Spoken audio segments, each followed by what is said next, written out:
My brother stole my life savings while our parents watched, so I burned it all down, figuratively. Mostly, the smell hit me first. Not burnt toast or forgotten laundry, the usual olfactory backdrop of my parents' house. No, this was the acidic tang of pure, unadulterated panic.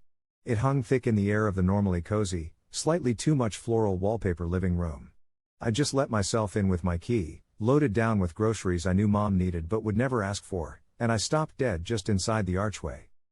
My dad, Arthur, was pacing back and forth, wearing a path in the already worn beige carpet. His face, usually ruddy and prone to easy smiles, was tight and gray. My mom, Carol, was perched on the edge of the sofa, twisting a tissue into knots, her eyes darting between Dad and the person sitting hunched in the armchair opposite her, my older brother, Kevin. Kevin. 32 years old going on 16. He wasn't looking at either of them. His gaze was fixed on his own hands, clasped tightly in his lap, knuckles white.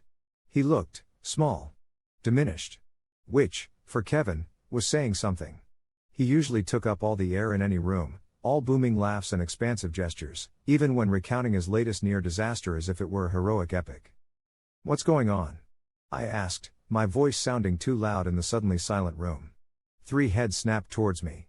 Mom jumped up, forcing a wobbly smile that didn't reach her eyes, red-rimmed and puffy. "Oh. Sarah. You're here. I didn't expect you till later." She rushed towards me, trying to herd me towards the kitchen, away from the vortex of gloom centered on Kevin. "Let me help you with those bags, honey. Did you manage to find that organic coconut milk I like?" "Mom," I said, gently but firmly planting my feet. I shrugged the reusable bags higher on my shoulder. "What is going on?" I looked past her, directly at Kevin. "Kev? You okay?" He flinched, actually flinched, and muttered something incomprehensible into his chest. Dad stopped pacing. He sighed, a heavy, rattling sound that seemed to drain the last bit of color from his face. "Sarah, maybe you should just..." "No," I said, cutting him off. Not rudely, but with a finality that surprised even myself. I'd spent a lifetime letting them manage me, redirect me, shield me from the Kevin fallout zone. Something in the air, that panic smell, told me this wasn't just another fender bender or maxed out credit card. This felt different. Bigger. "I live here half the time," I added, which wasn't strictly true anymore since I'd finally managed to get my own tiny apartment across town 6 months ago, but I still kept a room here, paid towards bills, and was their default IT support, errand runner, and emotional ballast. "Tell me what's happened." Mom wrung her hands. It's Kevin, honey. He's had a bit of trouble." "A bit of trouble?" Dad barked out a laugh utterly devoid of humor. "Carol, let's not sugarcoat it this time. Your son," he jabbed a finger towards Kevin, who visibly shrank, "has managed to get himself into the kind of mess that a bit of trouble doesn't even begin to cover." Kevin mumbled again, louder this time. "It wasn't my fault." "Oh, here we go," Dad threw his hands up. "Nothing is ever your fault, is it, Kevin? The universe just conspires against you." "Arthur, please," Mom pleaded, tears finally spilling over. "Yelling won't help." "What will help, Carol? Huh? Tell me. Because I'm all out of ideas. We're out of options. We're..." He trailed off, his eyes landing on me. And there it was. A flicker. A horrible, dawning realization started creeping up my spine, cold and sharp. I slowly lowered the grocery bags to the floor. "What kind of trouble?" I asked, my voice dangerously quiet. "And what does it have to do with me?" Mom started weeping openly now. Dad scrubbed a hand over his face, suddenly looking ancient. Kevin finally looked up, and his eyes were filled with a desperate, cornered animal sort of fear. He owes some people money, Sarah," Dad said, his voice strained. "A lot of money." "Okay," I said slowly.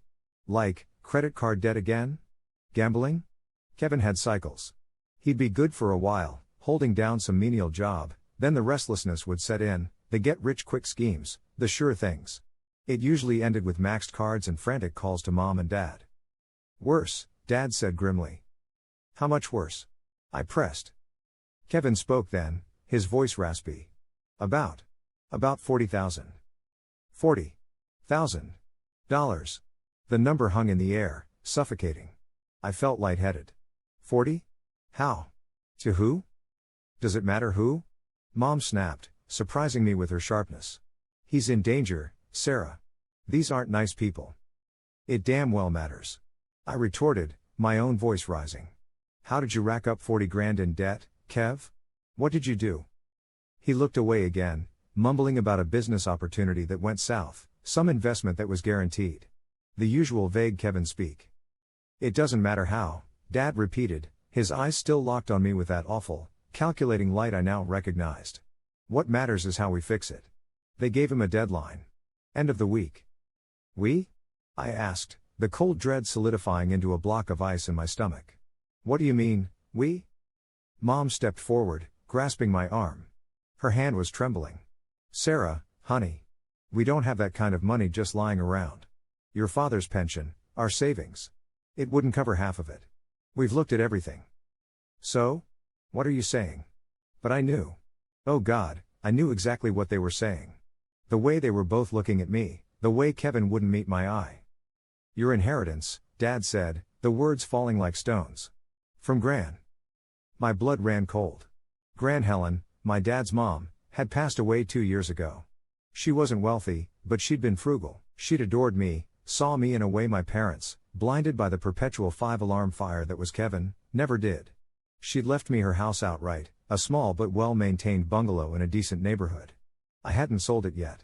I rented it out, the income helping me save, giving me a safety net, a tangible piece of her belief in me. It was worth, after taxes and fees if I sold, probably around $150,000 in the current market. More than enough to cover Kevin's latest catastrophe. No, I whispered. Sarah, please, Mom begged. It's the only way. We can take out a mortgage on it. Get the money fast. It's not your house to mortgage, I cried, finding my voice. Gran left it to me. Because she knew. She knew you'd drain everything you had keeping him afloat. She wanted me to have something secure, something he couldn't touch. Don't talk about your grandmother like that, Mom sobbed. She'd want to help. Family helps family. Family helps family? I rounded on her, years of suppressed resentment bubbling to the surface. Where was this family helps family when my car died and I had to bike to work for 3 months because you just paid off Kevin's last gambling debt? Where was it when I needed help with tuition, and you said money was tight, right after you loaned Kevin 5 grand for another one of his doomed ventures? Where was the family help for me? That's unfair, Sarah, Dad said, his voice low and warning. We've always supported you. Supported me?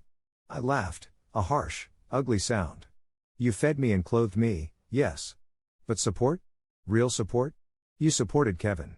You enabled him. You cleaned up his messes, paid his bills, made excuses for him, while I was expected to be the responsible one, the quiet one, the one who never caused any trouble. Gran saw it.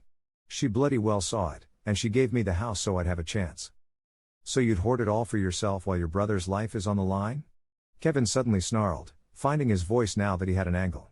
Some sister you are. Always so perfect, looking down on me. Looking down on you?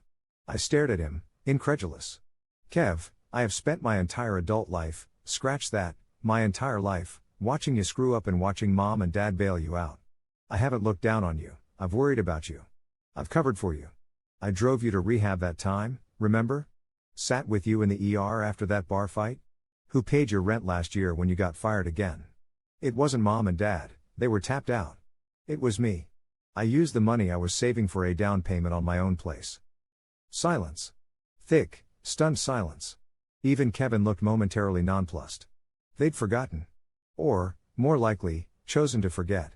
My contributions, my sacrifices, were expected.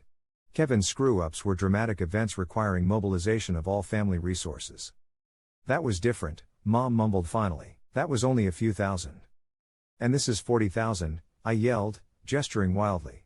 Where does it end? When is he going to face the consequences? If you use Gran's house, my house, to fix this, what happens next time? Because there will be a next time. There always is. There won't be a next time, Kevin said, trying for earnestness, but it came off as whiny. I swear, Sarah. This is rock bottom. I've learned my lesson. I just stared at him. How many times had I heard that? The first DUI? The time he borrowed Dad's vintage watch and pawned it? The string of failed businesses that always seemed to require hefty parental investment up front? I don't believe you, I said flatly. And even if I did, it doesn't matter. That house is mine. Gran gave it to me. It represents my security, my future. The one I built myself while you were. I waved a hand vaguely, doing whatever it is you do. Sarah, Dad stepped towards me, his face grim. Think about what you're saying. This isn't just about money. Kevin could get seriously hurt. These people. Then maybe Kevin should have thought about that before he borrowed money he couldn't repay from dangerous people. I shot back, crossing my arms. This is the consequence. The one you've shielded him from his entire life. You'd let your brother get hurt? Mom whispered, horrified. Over a house? It's not just a house. I choked out, feeling the sting of tears myself now, tears of anger and betrayal. It's Gran. It's the only person in this family who ever seemed to believe I deserved something just for me. It's my safety net. It's proof that I can manage my life, unlike some people. My gaze flickered to Kevin, who flushed red. We're not asking you to give it away, Dad tried, shifting tactics. Just let us use it as collateral. A home equity loan. Kevin can pay it back. I burst out laughing again, that same raw, humorless sound. Kevin? Pay back $40,000? Based on what? His stellar employment history? His proven track record of financial responsibility? Are you kidding me? I'll get a job. A real job, Kevin insisted. I'll work 2 jobs. I'll pay you back every cent, Sarah, I promise. Like you promised to pay me back the rent money? I asked quietly. Or the money for the car insurance you let lapse? Or the bail money from that time in college? He deflated again, mumbling, that was different. It's always different, I said, the exhaustion hitting me then, deep and bone weary. This wasn't just about the $40,000, or the house. It was about 30 years of this dynamic. 30 years of being the reliable, invisible daughter while my brother sucked all the oxygen, money, and emotional energy out of the room. It was about the constant, low-level anxiety of waiting for the next Kevin bomb to drop, and the quiet resentment of knowing I'd be expected to help clean up the shrapnel. It all started so early, it felt like the bedrock of our family. Kevin, 2 years older, was colicky as a baby, hyperactive as a toddler, struggled in school, always loud, always needing attention. I was the easy baby, the quiet toddler, the kid who read in corners and got good grades without fuss.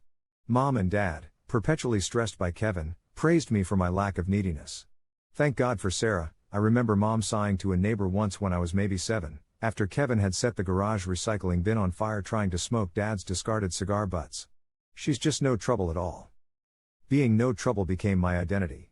It meant doing my homework without being asked, cleaning my room, never asking for expensive toys. It meant watching Kevin get the latest game console after a string of bad report cards to encourage him, while my request for art classes was met with maybe next year, honey, things are a bit tight. Things were always tight, thanks to Kevin.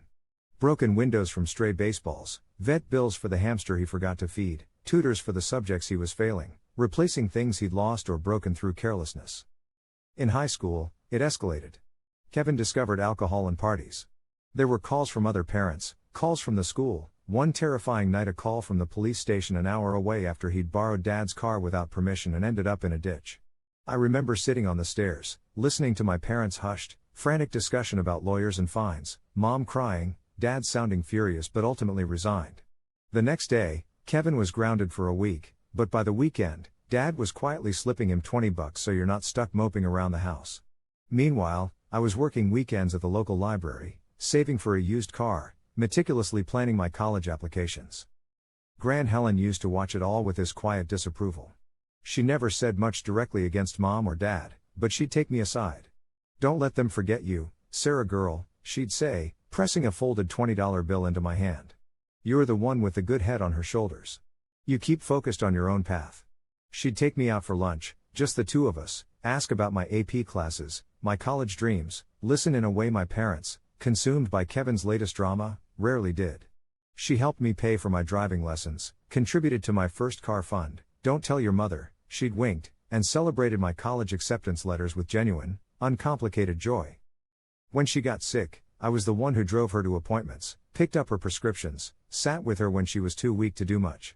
Kevin visited occasionally, usually when he needed to borrow money, spinning tales of job interviews that never quite materialized. Mom and Dad were there too, of course, but often stressed and distracted. Gran knew, in her last few months, she had her lawyer come to the house. She updated her will, making sure the house, her only significant asset, went solely and directly to me. It's not much, Sarah girl, she'd whispered, her voice frail, but it's yours. Don't let anyone guilt you out of it. It's your foundation. And now, here they were. My parents, my brother, trying to chisel away at that foundation before the concrete was even fully cured. I understand that Kevin is in trouble, I said, my voice shaking slightly but firm. I understand you're scared. But the answer isn't my house. The answer is Kevin taking responsibility. Maybe he needs to face these people. Maybe he needs to go to the police. Maybe he needs to declare bankruptcy. I don't know. But using Gron's legacy to bail him out again? No. Absolutely not. So you're just going to wash your hands of him? Mom cried, clutching her tissue. He's your brother. And when has he ever acted like my brother? I shot back. When has he ever put my needs, or anyone's needs, before his own wants? He knew taking money from these kinds of people was dangerous. He did it anyway. This is the consequence he's earned. You're being incredibly cold and selfish, Sarah, Dad said, his voice laced with disappointment. That was his go-to weapon, disappointment. The weight of his disapproval had kept me in line for years. But something had snapped. Maybe it was the blatant grab for Gron's house, maybe it was the accumulated weight of 30 years, maybe it was the panic smell in the room finally making me realize the depth of the dysfunction I was swimming in. Am I? I asked, meeting his gaze directly. Or am I finally prioritizing my own life, my own future, the way you've always prioritized Kevin's? You taught me to be responsible, Dad. You taught me to save, to plan, to live within my means. I did all that. Kevin didn't. Why should my responsibility be used to cushion his irresponsibility? Why is his need always more important than my security? Because his life could be at stake. Mom shrieked. And whose fault is that? I yelled back, finally losing the last shred of composure. His.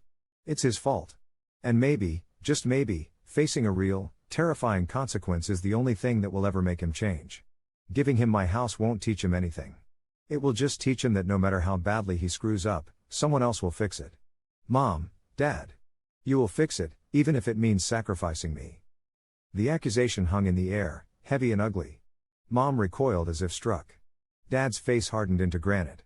Kevin just stared at the floor again, the picture of impotent misery. Get out, Dad said, his voice dangerously low. What? I blinked, stunned. Get your things. Get out of my house. Dad, Mom gasped. Arthur, no. Yes, Carol, he said, his eyes fixed on me, cold and hard. If she can sit there and talk about her family like this, if she can be so heartless as to condemn her own brother, then she doesn't belong here. She made her choice. Let her live with it. The cruelty of it stole my breath. He was actually kicking me out. Not just refusing my argument, but ejecting me from the family home, the place where I still kept belongings, the place that had been my base even after getting my own apartment, because I wouldn't sacrifice my inheritance, my security, my future, for Kevin. Tears blurred my vision, hot and angry. Fine, I choked out. Fine. You want me out? I'm out. I turned, stumbling over the grocery bags I'd dropped earlier, symbols of the dutiful daughter I'd tried so hard to be. I didn't look back. I went straight up the stairs to the room that had been mine since childhood, the room that still held boxes of my books, old photo albums, winter clothes. My hands were shaking so badly I could barely open the closet door. I didn't own much that was still stored here, mostly sentimental things and seasonal items. But the principle of it, being thrown out, it shattered something deep inside me. I grabbed an empty duffel bag from the back of the closet and started throwing things in numbly. A few favorite sweaters. A box of letters from Gran. My old yearbooks. I could hear them downstairs. Mom was crying hysterically. Dad was yelling, though his words were muffled. I couldn't hear Kevin at all. A part of me, the old Sarah, wanted to run down there, apologize, smooth things over, offer something, some compromise, just to stop the awful noise, the awful feeling. But the other part, the new, trembling part that had finally spoken its truth, held firm. What compromise was there? Give them half the house value? Let them take out a smaller loan? It would still be rewarding Kevin's behavior. It would still be sacrificing my security, Gron's explicit wish, on the altar of his fecklessness. It would just delay the inevitable next crisis. No. The cycle had to break. And apparently, breaking it meant breaking ties too. I zipped the duffel bag, slung it over my shoulder. I took one last look around the room, the floral wallpaper suddenly seeming suffocatingly familiar, the posters I'd taped up as a teenager faded and curling at the edges. This wasn't my home anymore. Maybe it never truly had been. It had been the place I lived while orbiting the gravitational pull of Kevin's chaos. I walked down the stairs slowly, deliberately. They were all still in the living room, frozen in a tableau of misery. Mom saw me, her face crumpling further. "Sarah, don't do this," she pleaded. "Dad told me to leave," I said, my voice flat. I stopped at the bottom of the stairs, not entering the living room again. "So I'm leaving." "He didn't mean it," Mom insisted, looking frantically at Dad. "Arthur, tell her you didn't mean it."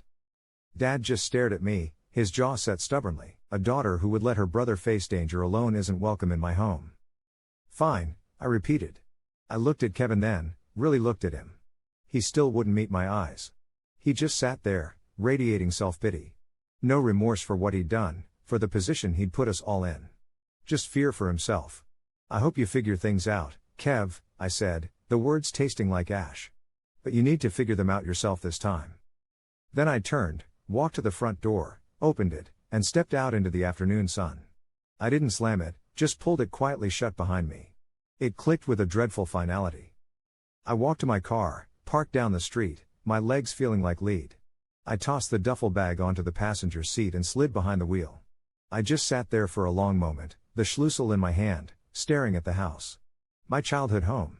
The place where I'd felt both suffocated and, somewhere deep down, still obligated. The tears came then, not the angry ones from before, but deep, wrenching sobs of grief. Grief for the family I thought I had, or wished I had. Grief for Gran, whose gift had somehow become a catalyst for this implosion.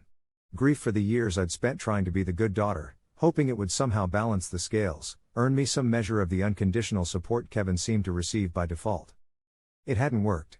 All it had done was make me the designated shock absorber, the emergency fund, the one whose own needs were always deferrable.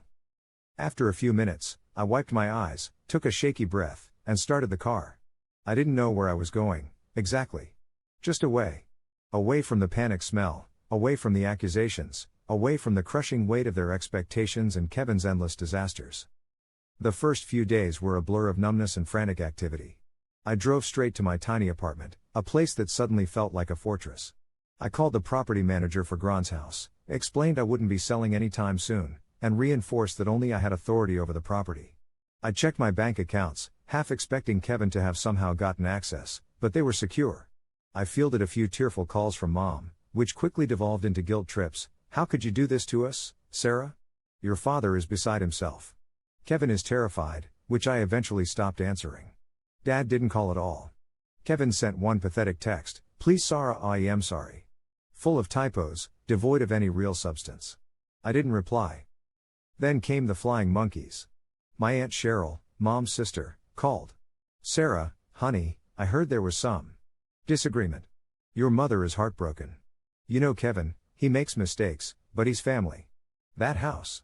Well, it's lovely you have it, but family comes first, doesn't it? Did Mom tell you he owes $40,000 to dangerous people because of another mistake?" I asked calmly. "Well, she mentioned he was in a bit of a tight spot." Aunt Cheryl stammered.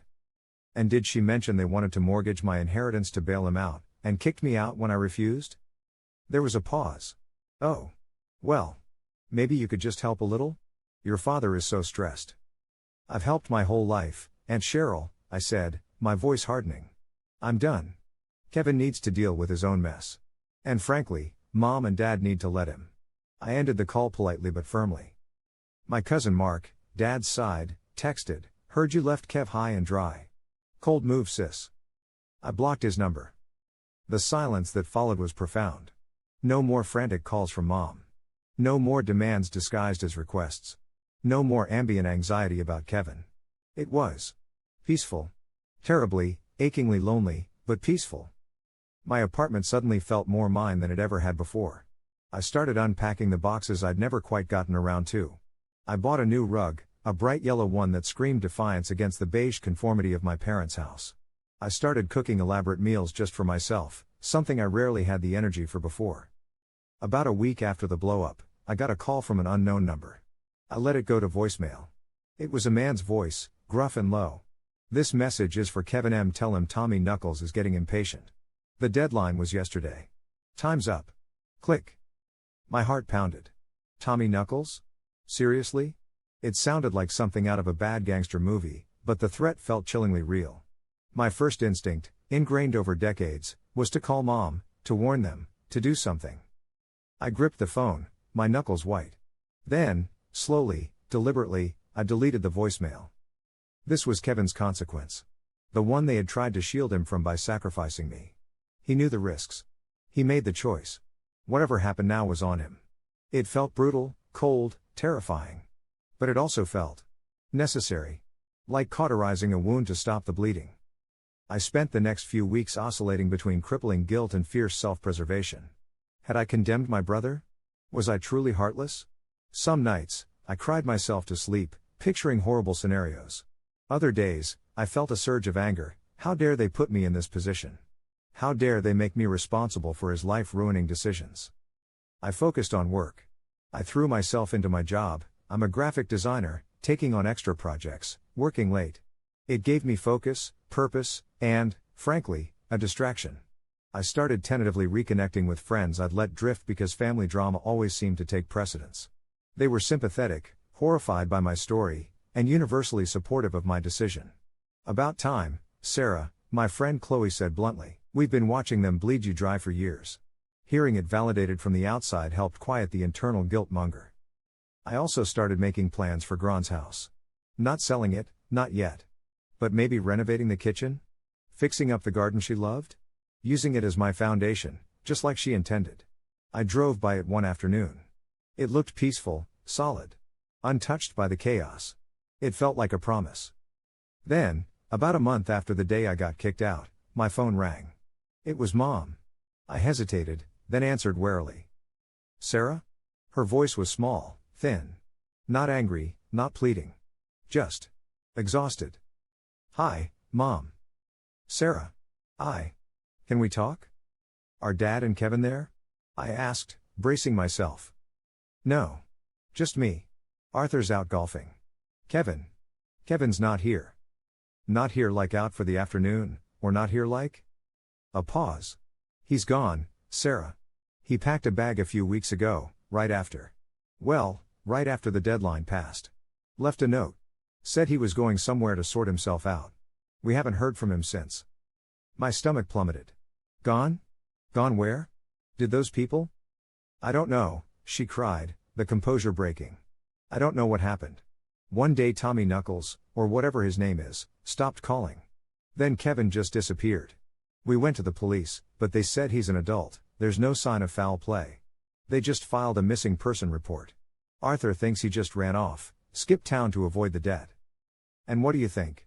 I asked quietly. "I don't know what to think," she whispered.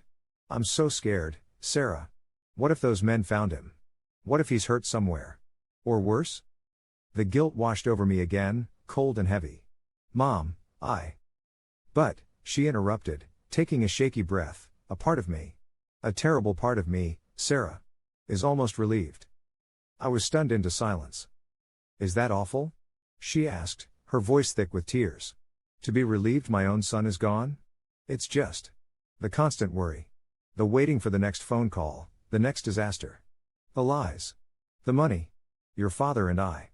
We haven't had a real conversation that wasn't about Kevin in years. The house. It's quiet now. So quiet."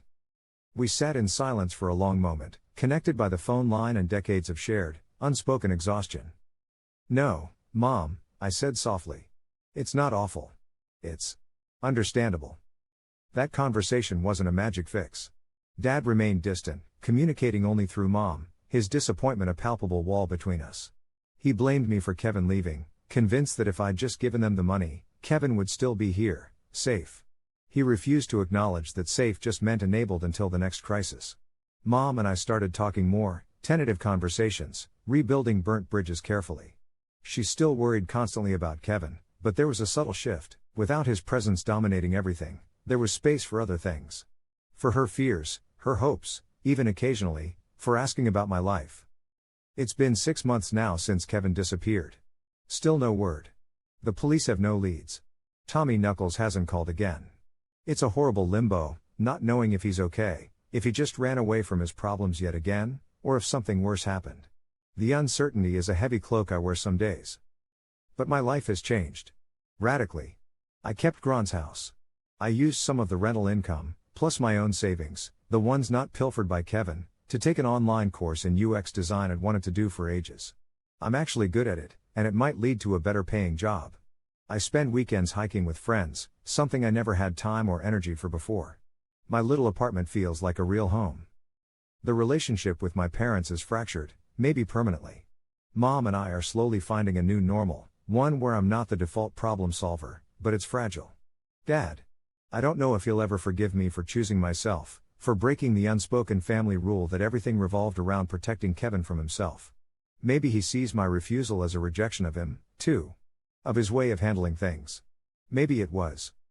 Sometimes, late at night, the guilt still gnaws at me. Did I do the right thing? Could I have handled it differently? Found some middle ground? But what middle ground is there when one person constantly sets fires and expects everyone else to provide the water, even if it means draining their own well dry? Gran gave me that house as a lifeline, a way out of the dynamic she saw so clearly. Using it to save Kevin would have just tethered me back to the sinking ship. I stood up for myself. I drew a line in the sand, a boundary that had been needed for decades. It cost me. Maybe it cost me my family as I knew it. It might have even indirectly cost my brother. Something. I still don't know what. But it also gave me back my life. My future. My peace. It feels selfish sometimes, this hard-won quiet while Kevin is out there somewhere, possibly in danger. But the alternative was to keep drowning alongside him. So, Reddit, I guess I'm asking. Was I wrong? Was it cruel to finally put my own future, the security my grandmother explicitly wanted for me, ahead of my brother's self-inflicted crisis, even with the potential risks? What would you have done in my shoes?